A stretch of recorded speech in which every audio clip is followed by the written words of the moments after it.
આમોદ તાલુકાના ડોરા ગામે હળપતિ આવાસ નિગમના સભ્ય સચિવ સ્નેહલબેન મોદની મહત્વપૂર્ણ બેઠક યોજાઈ હતી। આ બેઠકમાં આમોદ જંબુસર વિધાનસભા વિસ્તારમાં હળપતિ આવાસ યોજના હેઠળ આશરે 442 મકાનોને ટૂંક સમયમાં મંજૂરી મળવાની હોવાથી લાભાર્થીઓ અને સ્થાનિક આગેવાનો સાથે ચર્ચા કરવામાં આવી હતી।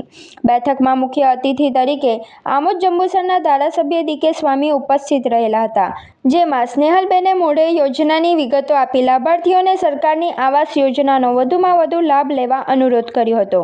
તેમણે જણાવ્યું હતું કે આવાસ વિહોણા અને જરૂરિયાતમંદ પરિવારોને પાકા મકાનો ઉપલબ્ધ કરાવવા સરકાર પ્રતિબદ્ધ છે। આ પ્રસંગે આમોદ જંબુસરના ધારાસભ્ય ડીકે સ્વામી, હળપતિ આવાસ યોજનાના સભ્ય સ્નેહલબેન મોઢ, ભરૂચ જિલ્લા પંચાયતના સભ્ય વિમલભાઈ પટેલ, તાલુકા પંચાયત પ્રમુખ રાજદીપ ડાઈમા, તાલુકા પંચાયત કારોબારી સભ્ય કાજલબેન પટેલ, ભાજપ તાલુકા પ્રમુખ દીપકભાઈ ચૌહાણ, ગામના સરપંચ સહિતના આગેવાનો ઉપસ્થિત રહ્યા હતા। બેઠકમાં યોજનાના અમલીકરણ, લાભાર્થીઓની પસંદગી તેમજ આવાસ મંજૂરી પ્રક્રિયા અંગે માર્ગદર્શન આપવામાં આવ્યું હતું। કાર્યક્રમમાં દોરા ગામ સહિત આસપાસના વિસ્તારોના ગ્રામજનો મોટી સંખ્યામાં હાજર રહ્યા હતા।